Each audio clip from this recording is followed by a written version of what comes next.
ಕಂತ S5/7/2025 ನಡೀತಕ್ಕಂಥ SSLC ಪರೀಕ್ಷೆ 3ಕ್ಕಾಗಿ ಪ್ರಥಮ ಭಾಷೆ ಕನ್ನಡದಲ್ಲಿ ಒಂದು ಮಾಡೆಲ್ ಕ್ವಶನ್ ಪೇಪರನ್ನು ರಿಲೀಸ್ ಮಾಡ್ತಾ ಇದ್ದೀವಿ.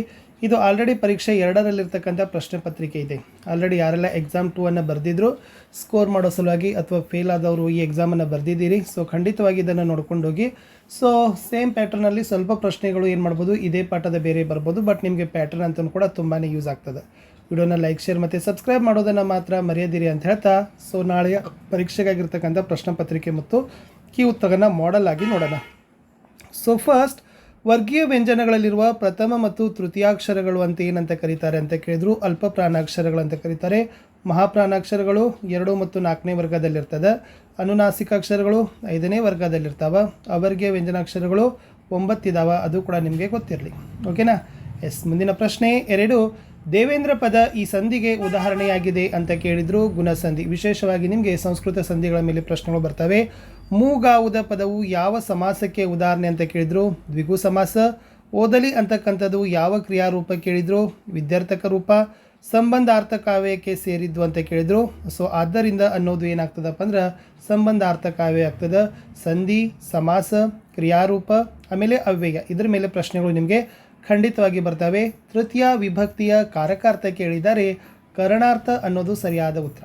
ಇನ್ನು ಸಂಬಂಧೀಕರಣದಲ್ಲಿ ಸಂಧ್ಯಾ, ಸಂಜೆ, ಪ್ರಸಾದ, ಹಸಾದ, ಸಿರಿತನ, ತದ್ದಿತಾಂತ ಭಾವನಾಮ, ನೆನಪು, ತದ್ದಿತಾಂತ ಕೃದಂತ ಭಾವನಾಮ, ಮ್ಯಾಗೆ, ಮೇಲೆ, ಸಕ್ಕಾರಿ, ಸಕ್ಕರೆ, ತುತ್ತ ತುದಿ ಅನ್ನೋದು ದ್ವಿರುಕ್ತಿ ಆದರೆ ಹಾಲ್ಸೇನು ಅನ್ನೋದು ಜೋಡು ನುಡಿಗೆ ಉದಾಹರಣೆಯಾಗಿರ್ತಕ್ಕಂಥ ಪದ.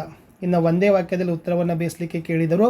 ಎಣ್ಣೆ ತುಪ್ಪದ ಮಿಶ್ರಣ ಬೇಡವೆಂದು ಹೇಳಿದವರು ಯಾರು ಕೇಳಿದರೆ. ಸೊ ಕವಿ ನಯಸೇನ. ಹುಲಿಗೆ ಪರಮಾನಂದವಾಗಲು ಕಾರಣವೇನು ಅಂತ ಕೇಳಿದರು. ಶಾನುಭೋಗರ ದುಂಡು ದುಂಡಾದ ಶರೀರವನ್ನು ನೋಡಿ. ಇನ್ನು ಮನೆ ಮಂಚಮ್ಮ ಯಾರು ಕೇಳಿದರು. ಸೊ ಮನೆ ಮಂಚಮ್ಮ ಅನ್ನೋದು ಗ್ರಾಮ ದೇವತೆ ಅನ್ನೋದು ನೀವು ಬರಿಬೇಕಿತ್ತು. ಇನ್ನು ಸೂರ್ಯಮಿತ್ರನು ತನಗೆ ಕಾಶ್ಯಪಿ ಎಂಬ ತಂಗಿ ಇಲ್ಲ ಎಂದು ಹೇಳಲು ಕಾರಣವೇನು ಅಂತ ಕೇಳಿದರು. ಅಗ್ನಿಭೂತಿ ವಾಯುಭೂತಿಯರು ಸೋದರ ಮಾವನೆಂಬ ಸಲುಗೆಯಿಂದ ಮೊದಲಿನಂತೆಯೇ ಅಹಂಕಾರದಿಂದ ಕೆಟ್ಟು ಹೋಗುತ್ತಾರೆ ಎಂದು ಭಾವಿಸಿ ಸೂರ್ಯಮಿತ್ರನು ತನಗೆ ಕಾಶ್ಯಪಿ ಎಂಬ ತಂಗಿ ಇಲ್ಲ ಅಂತ ಹೇಳ್ತಾನೆ. ದಿನಪಸುತೆ ಎಂದರೆ ಯಾರು. ಕರ್ಣ. ಕವಿ ಕುವೆಂಪುರವರು ನೋಡಿದ ಅಡಕೆಯ ತೋಟ ಎಲ್ಲಿದೆ ಕೇಳಿದರೆ ಬನದಂಚಿನಲ್ಲಿದೆ. ಅಕ್ಕ ಮಹಾದೇವಿಯ ವಚನಗಳ ಅಂಕಿತ ಕೇಳಿದ್ರು. ಚನ್ನಮಲ್ಲಿಕಾರ್ಜುನ ಅನ್ನೋದು ಸರಿಯಾದ ಉತ್ತರ ಬರ್ತದೆ. ಸ್ವಲ್ಪ ಇಂಪಾರ್ಟೆಂಟ್ ಇದ್ದಾವೆ, ನೋಡ್ಕೊಂಡು ಹೋಗಿ. ಇನ್ನು ನಮ್ಮ ಭಾಷೆ ಪಾಠದಿಂದ ಪ್ರಶ್ನೆ ಕೇಳಿದ್ರು. ವ್ಯಾವಹಾರಿಕ ಮತ್ತು ಗ್ರಾಂಥಿಕ ಭಾಷೆಯ ಲಕ್ಷಣಗಳೇನು ತಿಳಿಸಿ ಅಂತ ಕೇಳಿದ್ದಾರೆ. ಸೊ ಏನೆಲ್ಲ ಬರೀತೀರಂದರೆ, ಭಾಷೆಗಳನ್ನು ವ್ಯಾವಹಾರಿಕ ಮತ್ತು ಗ್ರಾಂಥಿಕ ಎಂಬ 2 ತೆರನಾಗಿ ವಿಭಾಗಿಸುವುದುಂಟು. ವ್ಯಾವಹಾರಿಕವೆಂದರೆ ಜೀವದ್ ಭಾಷೆ, ಅದರಲ್ಲಿ ಜನ ಮಾತನಾಡ್ತಾರೆ, ವ್ಯವಹರಿಸ್ತಾರೆ. ಉದಾಹರಣೆಗೆ ಕನ್ನಡ, ತಮಿಳು, ತೆಲುಗು, ಮರಾಠಿ, ಉರ್ದು ಇತ್ಯಾದಿ. ಎಲ್ಲ ವ್ಯಾವಹಾರಿಕ ಭಾಷೆಗಳು ಗ್ರಾಂಥಿಕವಾಗಬೇಕಲ್ಲ. ತುಳು ಒಂದು ಸುಂದರ ವ್ಯಾವಹಾರಿಕ ಭಾಷೆಯಾದರೂ ಅದು ಗ್ರಾಂಥಿಕ ಭಾಷೆ ಅಲ್ಲ. ಇನ್ನು ಗ್ರಾಂಥಿಕವೆಂದರೆ ಅಭಿವೃದ್ಧಿ ಹೊಂದಿ ಗ್ರಂಥ ರಚನೆಯಲ್ಲಿ ಉಪಯೋಗವಾದ ಭಾಷೆ.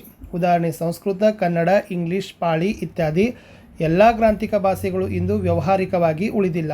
ದೇವ ಭಾಷೆ ಎನಿಸಿಕೊಂಡ ಸಂಸ್ಕೃತ ಸರ್ವ ಸಂಪನ್ನತೆಯಿಂದ ಕೂಡಿದ ಗ್ರಾಂಥಿಕ ಭಾಷೆಯಾಗಿದೆ. ಆದರೆ ಇಂದು ಯಾವೊಂದು ಪ್ರದೇಶದಲ್ಲಿ ಅದು ವ್ಯಾವಹಾರಿಕ ಭಾಷೆ ಅಲ್ಲ ಅಂತ ನೀವು ಬರೆದ್ರೆ ಸಾಕು. ಮುಂದಿನ ಪ್ರಶ್ನೆ, ಅಶೋಕ್ ಪೈ ಹೇಳಿದ ಸಂಶೋಧನಾ ಸತ್ಯವೇನು ಬರೀರಿ ಅಂತ ಕೇಳಿದ್ದಾರೆ.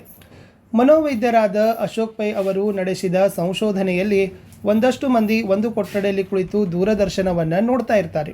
ದೂರದರ್ಶನದಲ್ಲಿ ನೃತ್ಯದ ದೃಶ್ಯ ಬಂದಾಗ ಉಂಟಾಗುವ ಖುಷಿಯ ಭಾವ ಹಾಗೂ ಕೊಲೆಯ ದೃಶ್ಯ ಬಂದಾಗ ಉಂಟಾಗುವ ದುಃಖದ ಭಾವ ದೂರದರ್ಶನ ನೋಡುತ್ತಿರೋರೊಂದಿಗೆ ಪಕ್ಕದ ಕೋಣೆಯಲ್ಲಿ ಇದರ ಅರಿವಿಲ್ಲದೆ ಕುಳಿತಿರುವವರ ಮನಸ್ಸಿನ ಮೇಲೆ ಸ್ವಲ್ಪ ಮಟ್ಟಿಗೆ ಪರಿಣಾಮ ಬೀರ್ತದೆ. ಈ ಸಂಶೋಧನೆಯಿಂದ ತಿಳಿಯುವ ಸತ್ಯವೇನೆಂದರೆ, ಯಾವ ಜೀವಿಯೂ ತನ್ನಷ್ಟಕ್ಕೆ ತಾನಿಲ್ಲ. ಯಾವುದೇ ಒಂದು ಜೀವಿಗೆ ಆಗುವ ದುಃಖ ದುಮ್ಮಾನ ಪರಿಸರದಲ್ಲಿ ಉಸಿರಾಡುತ್ತಾ ಎಲ್ಲ ಜೀವಿಗಳಲ್ಲೂ ಕಂಪನ ಉಂಟು ಮಾಡ್ತದೆ. ಈ ಕಂಪನ ಇಡೀ ಜೀವ ಸಂಕುಲನವನ್ನೇ ಒಂದೇ ಅಂತ ಹೇಳ್ತದೆ ಅಂತ ಬರೆದ್ರೆ ಸಾಕು. ಮುಂದಿನ ಪ್ರಶ್ನೆ, ನಿರ್ಜೀವವಾಗಿರುವ ಮಗುವನ್ನು ನೋಡಿ ಮುದುಕಿಯುವುದು ನಿರಾಸೆಯಿಂದ ಹೇಳಿದ ಮಾತುಗಳೇನು ಅಂತ ಕೇಳಿದ್ದಾರೆ. ಉತ್ತರ, ನಿರ್ಜೀವವಾಗಿರುವ ಮಗುವನ್ನು ನೋಡಿ ಮುದುಕಿ, ಈ ಯುದ್ಧ ನನ್ನ ಮೊಮ್ಮಗವನ್ನು ಉಳಿಸಲಿಲ್ಲವಲ್ಲ. ಯಾರಿಗಾಗಿ, ಯಾತಕ್ಕಾಗಿ ಈ ಯುದ್ಧ, ಅದನ್ನಾದರೂ ಹೇಳಿರಲ್ಲ.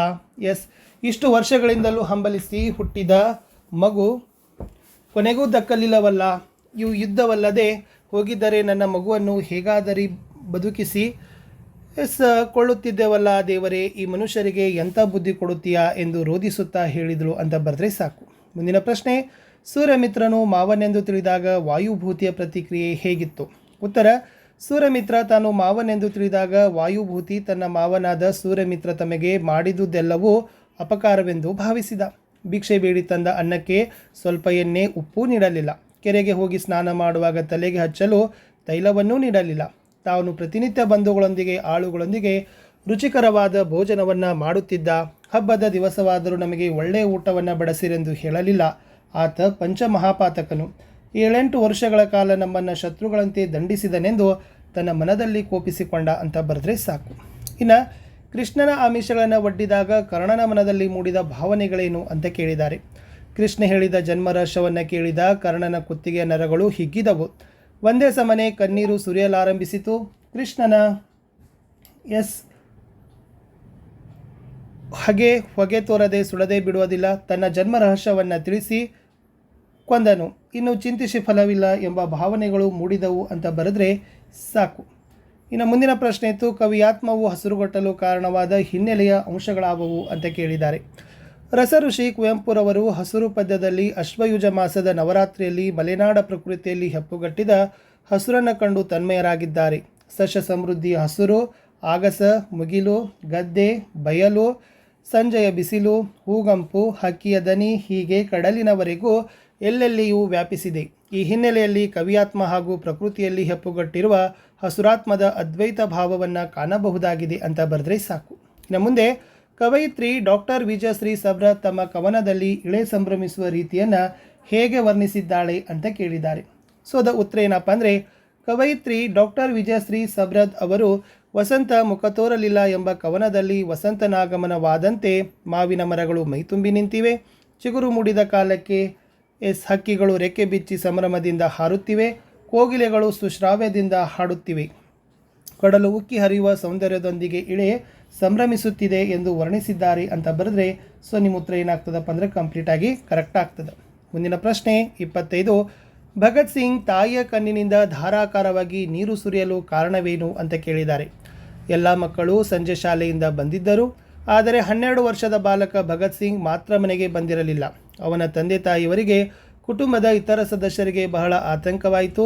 ಸಂಜೆ ತಡವಾಗಿ ಮನೆಗೆ ಬಂದ ಭಗತ್ ಸಿಂಗ್ ನನ್ನ ಕಂಡ ಅವನ ತಂಗಿ ಸಂತೋಷದಿಂದ ವೀರಾಜಿ ಬಂದ ಎಂದು ಕೂಗಿಕೊಂಡಳು. ಕತ್ತಲಾದರೂ ಮಗ ಮನೆಗೆ ಬರದೇ ಇದ್ದುದರಿಂದ ಆತಂಕಗೊಂಡಿದ್ದ ಆತನ ತಾಯಿಗೆ ಮಗನನ್ನು ಕಂಡು ಸಂತೋಷವಾಯಿತು. ಓಡಿ ಬಂದು ಮಗನನ್ನು ಅಪ್ಪಿದಳು. ಆಕೆ ಕಣ್ಣುಗಳಿಂದ ನೀರು ಧಾರಾಕಾರವಾಗಿ ಸುರಿತು ಅಂತ ಬರೆದ್ರೆ ಸಾಕು. ಇನ್ನು 26. ಅಂದವಾದ ಬರವಣಿಗೆ ಬಗ್ಗೆ ಗಾಂಧೀಜಿಯವರ ಅಭಿಪ್ರಾಯವನ್ನು ತಿಳಿಸಿ ಅಂತ ಕೇಳಿದ್ದಾರೆ. ಸೊ ಗಾಂಧೀಜಿಯವರಿಗೆ ಇಂಗ್ಲೆಂಡಿಗೆ ಹೋಗುವವರೆಗೆ ಅಂದವಾದ ಬರವಣಿಗೆ ಶಿಕ್ಷಣದ ಅವಶ್ಯಕ ಅಂಶವಲ್ಲ ಎಂಬ ಭಾವನೆ ಇತ್ತು. ದಕ್ಷಿಣ ಆಫ್ರಿಕಾಕ್ಕೆ ಹೋದಾಗ ಅಲ್ಲಿನ ಸುಶಿಕ್ಷಿತ ವಕೀಲರ ಯುವಕರ ಸುಂದರ ಬರವಣಿಗೆ ನೋಡಿ ನಾಚಿಕೆ ಪಶ್ಚಾತ್ತಾಪವಾಯಿತು. ತಿದ್ದಿಕೊಳ್ಳಲು ಪ್ರಯತ್ನಪಟ್ಟರು, ಆದರೆ ಸಾಧ್ಯವಾಗಲಿಲ್ಲ. ಅಂದವಾದ ಬರವಣಿಗೆ ಉತ್ತಮ ಶಿಕ್ಷಣದ ಅವಶ್ಯವಾದ ಅಂಶ ಎಂಬುದನ್ನು ಪ್ರತಿಯೊಬ್ಬರೂ ತಿಳಿಯಬೇಕೆಂದು ಗಾಂಧೀಜಿಯವರ ಅಭಿಪ್ರಾಯವಾಗಿದೆ. 27. ರಾಜರ ಪ್ರಕೃತಿ ಹೇಗಿರ್ತದೆ ಅಂತ ಕೇಳಿದ್ದಾರೆ. ಉತ್ತರ: ರಾಜರಾದವರಿಗೆ ಸಹಜವಾಗಿ ಅಹಂಕಾರದಿಂದ ಕಿವಿ ಕಿವುಡಾಗಿರ್ತದೆ. ಅಹಂಕಾರದ ದಾಹಜ್ವರ ತಲೆಗಡರಿ ಅವರ ಬಗೆಯಲ್ಲಿ ಕತ್ತಲು ತುಂಬಿರ್ತದೆ. ಇದಕ್ಕೆಲ್ಲ ಕಾರಣ ದುಡ್ಡಿನ ಮಹಿಮೆ. ದುಡ್ಡು ದುರಭಿಮಾನದ ತವರು. ದುಡ್ಡಿನ ಪೈತ ಅಡರಿದವರಿಗೆ ಜಗತ್ತೆಲ್ಲ ಕ್ಷುದ್ರವಾಗಿ ಕಾಣ್ತದೆ. ರಾಜ್ಯ ಎನ್ನುವುದು ಒಂದು ವಿಷ. ರಾಜ್ಯಾಧಿಕಾರದ ಸೋಂಕು ತಾಗದವರಿಗೆಲ್ಲ ಬುದ್ಧಿ ಮಂಕಾಗಿ ಬಿಡುತ್ತದೆ. ಅನಾದರ ತುಂಬಿರ್ತದೆ. ಇದೇ ರಾಜರ ಪ್ರಕೃತಿ ಅಂತಕ್ಕಂಥ ಅಂಶವನ್ನು ಬರೆದ್ರೆ ಸಾಕು. ಇನ್ನು ಕವಿ ಸಾಹಿತಿಗಳ ಪರಿಚಯದಲ್ಲಿ ಸಾರ ಅಬೂಬ್ಕರ್ ಕೇಳಿದ್ದಾರೆ. ಕಾಲ 1936. ಸ್ಥಳ ಕಾಸರಗೋಡು. ಕೃತಿಗಳು ಚಂದ್ರಗಿರಿಯ ತೀರದಲ್ಲಿ ಸಹನಾ ಕದನ ವಿರಾಮ. ಪ್ರಶಸ್ತಿಗಳು ನೃಪತುಂಗ ಪ್ರಶಸ್ತಿ ಅಂತ ಬರೆದ್ರೆ ಸಾಕು. 3 ಮಾರ್ಕ್ಸ್ ಕೊಡ್ತಾರೆ. ಕುಮಾರವ್ಯಾಸ ಕೇಳಿದರು. ಸೊ ಕುಮಾರವ್ಯಾಸದ ಕಾಲ ಬಂದ್ಬಿಟ್ಟು 1430. ಸ್ಥಳ ಗದಗ್ ಪ್ರಾಂತ್ಯದ ಕೋಳಿವಾಡ. ಕೃತಿ ಕರ್ನಾಟ ಭಾರತ ಕಥಾಮಂಜರಿ. ಬಿರುದು ರೂಪಕ ಸಾಮ್ರಾಜ್ಯ ಚಕ್ರವರ್ತಿ ಅಂತ ಬರೆದ್ರೆ ಸಾಕು. ಇನ್ನು ಅಲಂಕಾರವನ್ನು ಪ್ರಸ್ತಾರ ಹಾಕಿ ಘನ ವಿಭಾಗ ಮಾಡಿ ಛಂದಸ್ಸಿನ ಹೆಸರನ್ನು ಬರಿಬೇಕು. ಸೊ ಇಲ್ಲಿ ಎಷ್ಟು ಸಾಲಿದ್ದಾವೆ? 2 ಸಾಲುಗಳಿದ್ದಾವೆ. ಸೊ ನಿಮಗೆ ಪೊಡೆಮೊಟ್ಟು ಪೋಪಿ ಸಮಕಟ್ಟಿ ಬಂದೇನ ಹಿತರೋಳು ಸಂಧಿಯನ್ನು ಮಂತ ಇದೆ. ಸೊ ಹೀಗಾಗಿ ಇದೇನಾಗ್ತದಪ್ಪ ಅಂತಂದರೆ ಕಂದಪದ್ಯ ಆಗ್ತದೆ. 2 ಸಾಲುಗಳಿದ್ದಾವೆ. ಮೊದಲ ಸಾಲಿನಲ್ಲಿ 12, 2ನೇ ಸಾಲಿನಲ್ಲಿ 20. ಇದೇ ಥರ ನೀವೇನು ಮಾಡಬೇಕು? 4, 4, 4 ಮಾತ್ರೆ ಗಣಗಳನ್ನು ಹಾಕಬೇಕು. ಇಲ್ಲಿ 4, 4, 4 ಮಾತ್ರೆಯ 5 ಗದಗಳನ್ನು ಹಾಕಿ ಸೊ ಕೆಳಗಡೆ ಇದು ಮಾತ್ರಾಗಣ ಆಧಾರಿತ ಕಂದಪದ್ಯವಾಗಿದೆ ಅಂತ ಬರೆದ್ರೆ ನಿಮಗೆ 3 ಮಾರ್ಕ್ಸನ್ನು ಕೊಡ್ತಾರೆ. ಇನ್ನು ಅಲಂಕಾರವನ್ನು ನೋಡೋದಾದರೆ ಊಲ್ವರ್ ಸ್ಟೇಷನರಿ ಅಂಗಡಿಯು ಪ್ರಾಚೀನ ಮಹಾಕಾವ್ಯದಂತೆ ಮಹಾಕೋಶದಂತಿದೆ ಅಂತ ಕೇಳಿದ್ದಾರೆ. ಅಂತೆ ಇದೆ. ಸೊ ಇದು ಉಪಮಾಲಂಕಾರ. ಲಕ್ಷಣ: ಎರಡು ವಸ್ತುಗಳಿಗೆ ಪರಸ್ಪರವಾಗಿ ಇರುವ ಹೋಲಿಕೆಯನ್ನು ಹೇಳೋದು ಉಪಮಾಲಂಕಾರ. ಉಪಮೇಯ ಊಲ್ವರ್ತ್ ಸ್ಟೇಷನರಿ ಅಂಗಡಿ, ಉಪಮಾನ ಪ್ರಾಚೀನ ಮಹಾಕಾವ್ಯ, ಉಪಮಾವಾಚಕ ಅಂತೆ, ಸಮಾನದರ್ಭ ಮಹಾಕೋಶದಂತೆ ವಾಗಿದೆ. ಉಪಮೇಯವಾದ ಊಲ್ವರ್ ಸ್ಟೇಷನರಿ ಅಂಗಡಿಯನ್ನು ಉಪಮಾನವಾದ ಪ್ರಾಚೀನ ಮಹಾಕಾವ್ಯಕ್ಕೆ ಹೋಲಿಸಲಾಗಿದೆ. ಅಂತೆ ಅಂತದ್ದು ಉಪಮಾವಾಚಕವಿದೆ. ಮಹಾಕೋಶವಾಗಿರೋದು ಸಮಾನ ಧರ್ಮ ಇರೋದ್ರಿಂದ ಇದು ಪೂರ್ಣೋಪಮಾಲಂಕಾರದ ಲಕ್ಷ್ಯವಾಗಿದೆ ಅನ್ನೋದನ್ನು ನೀವು ಬರೆದ್ರೆ 3 ಮಾರ್ಕ್ಸ್ ಆರಾಮಾಗಿ ಕೊಡ್ತಾರೆ. ಇನ್ನು ವೆರಿ ಈಸಿಯಾಗಿರ್ತಕ್ಕಂಥ ಗಾದೆ ಮಾತು ಕೊಟ್ಟಿದ್ರು. ಮನಸ್ಸಿದ್ದರೆ ಮಾರ್ಗ, ಅರಮನೆಗಿಂತ ನೆರೆಮನೆ ಲೇಸು. ಇದರಲ್ಲಿ ಸ್ನೇಹಿತರೆ ಗಾದೆ ಮಹತ್ವ ವಿವರಣೆಯನ್ನು 1 ಮಾರ್ಕ್ಸ್ ಕೊಡ್ತಾರೆ, ಅರ್ಥ ವಿವರಣೆಗೆ 1, ಭಾಷಾ ಶೈಲಿ ಮತ್ತು ಪದಬಂಧಕ್ಕೆ 1 ಅಂಕಗಳನ್ನು ಕೊಡ್ತಾರೆ. ಸಂದರ್ಭಗಳನ್ನು ನೋಡೋಣ, ಭಾಳ ಈಸಿ ಇರ್ತಾವ. Don't worry. ಶಿಕ್ಷಣಕ್ಕಾಗಿ ಶಿಕ್ಷಣವಿರಬೇಕು ಅಂತ ಕೇಳಿದ್ದಾರೆ. ಇದರಲ್ಲಿ ಆಯ್ಕೆ, ಸಂದರ್ಭ ಮತ್ತು ಸ್ವಾರಸ್ಯಗಳನ್ನು ಬರೀಬೇಕು. ಇದು ದಿವಾನ್ ಸರ್ ಎಂ ವಿಶ್ವೇಶ್ವರಯ್ಯನವರ ಕಾರ್ಯ ಸಾಧನೆಗಳಲ್ಲಿ ಭಾಗ್ಯಶಿಲ್ಪಿಗಳು ಗದ್ಯಪಾಠದ ವಾಕ್ಯವಾಗಿದೆ. ಅವರು ಶಿಕ್ಷಣದ ಮಹತ್ವವನ್ನು ಹೇಳುವ ಸಂದರ್ಭದಲ್ಲಿ ಸರ್ ಎಂ ವಿಶ್ವೇಶ್ವರಯ್ಯನವರು ಹೇಳಿದ್ದಾರೆ. ನೆಕ್ಸ್ಟ್ ಇದು ಸ್ವಾರಸ್ಯವನ್ನು ಕೂಡ ನಾವು ಇದೇ ಥರನಾಗಿ ನೀವೇನು ಮಾಡಿರಪ್ಪ ಅಂದರೆ ಬರೀರಿ.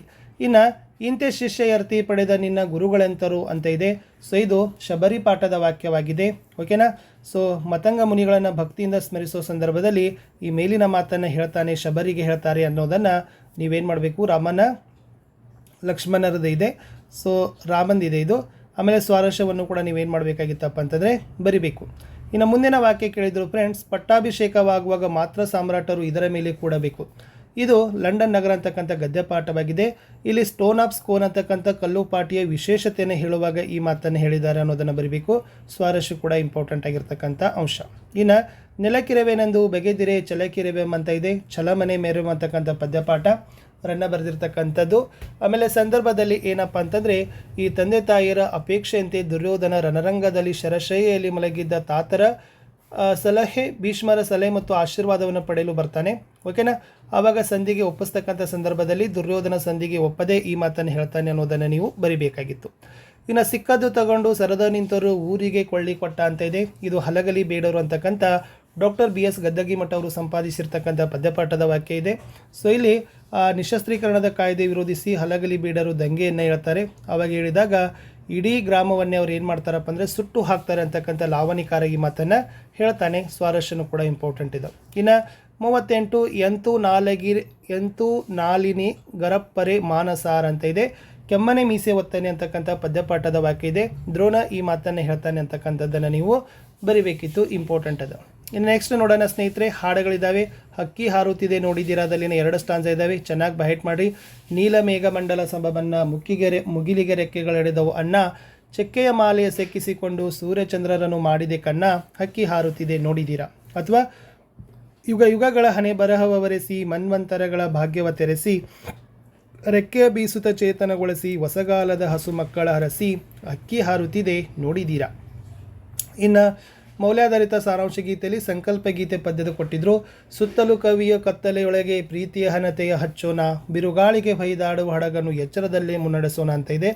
ಇಲ್ಲಿ ಸಾಧನೆಗೆ ಅಸಾಧ್ಯವಾದದ್ದು ಯಾವುದೂ ಇಲ್ಲ, ದೃಢ ಸಂಕಲ್ಪದಿಂದ ಏನನ್ನೂ ಸಾಧಿಸಬಹುದು ಅನ್ನೋದು GS ಶಿವರುದ್ರಪ್ಪನವರು ಹೇಳಿದ್ದಾರೆ. ಚೆನ್ನಾಗಿ ಇದನ್ನು ಬರೆದ್ರೆ 4 ಅಂಕ ನಿಮಗೆ ಕೊಡ್ತಾರೆ. ಆಯ್ಕೆ, ಸ್ವಾರಸ್ಯ, ಮೌಲ್ಯವನ್ನು ನೀವೇನು ಮಾಡಬೇಕಾಗಿತ್ತು ಫ್ರೆಂಡ್ಸ್ ಬರಿಬೇಕು. ಇನ್ನು 4 ಮಾರ್ಕ್ಸ್ ಕ್ವಶನಲ್ಲಿ ನಿಮಗೆ ಕೇಳಿದ್ದಾರೆ. ವ್ಯಾಘ್ರಗೀತೆ ಪಾಠದ ಪ್ರಶ್ನೆ ಇತ್ತು. ಶಾನುಭೋಗರು ಬದುಕಿಳಲು ಕಾರಣ ಹುಲಿಯ ಧರ್ಮಶ್ರದ್ಧೆ ಅಥವಾ ಮೂರ್ತಿರಾಯರ ದೃಷ್ಟಿಯಲ್ಲಿ ಹುಲಿ ಬೇಟೆಯಾಡುವ ಬಗ್ಗೆ ಅಂತ ಕೇಳಿದರು. 2 ಪ್ರಶ್ನೆಗಳನ್ನು ಚೆನ್ನಾಗಿ ಓದ್ಕೊಡ್ರಿ. ಇಲ್ಲಿನೂ ಕೂಡ ನಾನು ಕೊಟ್ಟಿದ್ದೀನಿ. ಇದ್ರದ್ದು PDF ಅನ್ನು ಸಹಿತ ನಾನು ನಿಮಗೆ ಡ್ರೈವಲ್ಲಿ ಕೊಡ್ತೀನಿ. ಚೆನ್ನಾಗಿ ನೋಡಿಕೊಂಡು ನೀವು ಪ್ರಿಪ್ರೇಷನನ್ನು ಮಾಡಿಕೊಡ್ರಿ ಅಂತ ಹೇಳ್ತಾ, ಇಷ್ಟು ಗದ್ಯಪಾಠದಲ್ಲಿ ವ್ಯಾಘ್ರಗೀತೆಯಿಂದ ಕ್ವಶನ್ಸ್ ಕೇಳಿದ್ದಾರೆ. ಈ ಸಲನೂ ಕೂಡ ವ್ಯಾಘ್ರಗೀತೆಯಿಂದ ಬರ್ಬೋದು ಅಥವಾ ನಮ್ಮ ಭಾಷೆದಿಂದನೂ ಕೂಡ ಬರ್ಬೋದು. ಇನ್ನು ಪದ್ಯದಲ್ಲಿ ಕೇಳಿದರು. ವೀರಲವದಿಂದ ಇದೆ. ಲವನು ಯಜ್ಞಾಂಶವನ್ನು ಕಟ್ಟಲು ಕಾರಣವಾದ ಅಂಶಗಳನ್ನು ಕೇಳಿದರು. ಅಥವಾ ಲವನಲ್ಲಿದ್ದ ಸಹಜ ಕ್ಷಾತ್ರಗುಣ ವೀರಲವ ಪದ್ಯದಲ್ಲಿ ವ್ಯಕ್ತವಾಗಿರುವ ಬಗ್ಗೆ ಕೇಳಿದ್ದಾರೆ. ಇದು ಕೂಡ ವೆರಿ ಇಂಪಾರ್ಟೆಂಟ್ ಆಗಿರ್ತಕ್ಕಂಥ ಪ್ರಶ್ನೆ ಅಂತ ಇತ್ತು. ಚೆನ್ನಾಗಿ ಇದನ್ನು ನೀವು ಏನು ಮಾಡಬೇಕಪ್ಪ ಅಂತಂದರೆ ಓದ್ಕೊಂಡು ಬರೀರಿ. ಇನ್ನು ನೆಕ್ಸ್ಟ್ ನಾನು ಏನು ಮಾಡ್ತೀನಿ ಅಂತಂದರೆ ಪತ್ರ ಮತ್ತು ನಿಬಂಧಗಳಿಗೆ ಹೋಗ್ತೀನಿ. ಫಸ್ಟ್ ನೋಡೋಣ ನಿಬಂಧದಲ್ಲಿರ್ತಕ್ಕಂಥ ಪತ್ರ. ಇಲ್ಲಿ 2 ಪತ್ರ ಇದ್ದಾವೆ. ಒಂದು ಮನವಿ ಪತ್ರ ಇದೆ ಮತ್ತು ತಂದೆ ತಾಯಿಗೆ ಬರೀತಕ್ಕಂಥ ಪತ್ರ. ಮನವಿ ಪತ್ರದಲ್ಲಿ ಏನೆಲ್ಲ ಬರೀಬೇಕು ನೆನಪಿಟ್ಕೊಡ್ರಿ. ಇಂದ ಗೆ ಸಂಬೋಧನೆ ವಿಷಯಕ್ಕೆ 1 ಮಾರ್ಕ್ಸ್, ಪತ್ರದ ಒಡಲು ವಿಷಯದ ನಿರೂಪಣೆಗೆ 2 ಮಾರ್ಕ್ಸ್, ವಂದನೆಯೊಂದಿಗೆ ಮುಕ್ತಾಯ ಇಂತಿ ಸ್ಥಳ ದಿನಾಂಕಕ್ಕೆ 1 ಮಾರ್ಕ್ಸ್, ಭಾಷಾ ಶೈಲಿಗೆ 1 ಮಾರ್ಕ್ಸ್, ಟೋಟಲ್ 5 ಮಾರ್ಕ್ಸ್ ಕೊಡ್ತಾರೆ. ಇಲ್ಲಿ ಏನು ಕೇಳಿದ್ರು ಮನವಿ ಪತ್ರ, ನೀವು ಆಯುಷಿ ಸರ್ಕಾರಿ ಪ್ರೌಢಶಾಲೆ ಚಿಕ್ಕಮಗಳೂರಿನ ವಿದ್ಯಾರ್ಥಿ ಅಂತ ತಿಳಿಬೇಕು. ನಿಮ್ಮ ಗ್ರಾಮದ ಕೆರೆಯ ಹೂಳೆತ್ತುವ ಕಾಮಗಾರಿ ಕೈಗೊಳ್ಳಬೇಕೆಂದು ಸ್ಥಳೀಯ ಶಾಸಕರಿಗೆ ಪತ್ರವನ್ನು ಬರೀಲಿಕ್ಕೆ ಕೇಳಿದರು. ಇನ್ನು ವೈಯಕ್ತಿಕ ಪತ್ರದಲ್ಲಿ ಏನು ಕೇಳಿದ್ದಾರೆ, ಸರ್ಕಾರಿ ಪ್ರೌಢಶಾಲೆಯ ವಿದ್ಯಾರ್ಥಿನಿ ರಶ್ಮಿ ಅಂತ ತಿಳಿರಿ, ಜಿಲ್ಲಾ ಮಟ್ಟದ ಪ್ರತಿಭಾ ಕಾರಂಜಿ ಕಾರ್ಯಕ್ರಮಕ್ಕೆ ಆಹ್ವಾನಿಸಿ ಬೆಂಗಳೂರಿನಲ್ಲಿ ರೇಣುಕಾ ಅಂತ ನಿಮ್ಮ ತಾಯಿಗೆ ಆಹ್ವಾನಿಸಿ ಪತ್ರ ಬರೀರಿ ಅಂತ ಕೇಳಿದರು. ಸೊ ವೈಯಕ್ತಿಕ ಪತ್ರದಲ್ಲಿ ಏನೆಲ್ಲ ಬರೀಬೇಕು, ಇಂದ ವಿಳಾಸ ದಿನಾಂಕ ಸಂಬೋಧನೆ ಕ್ಷೇಮ ವಿಚಾರ 1 ಮಾರ್ಕ್, ಪತ್ರದ ಒಡಲು ವಿಷಯ 2 ಮಾರ್ಕ್ಸ್, ಮುಕ್ತಾಯ ಇಂತಿ ಸಹಿ ಹೊರವಿಳಾಸ 1 ಮಾರ್ಕ್, ಭಾಷಾ ಶೈಲಿ ಪದ ಬಳಕೆಗೆ 1 ಮಾರ್ಕ್ಸ್ಗಳನ್ನು ಕೊಡ್ತಾರೆ. ಇನ್ನು ಪ್ರಬಂಧದಲ್ಲಿ ವೆರಿ ಇಂಪಾರ್ಟೆಂಟ್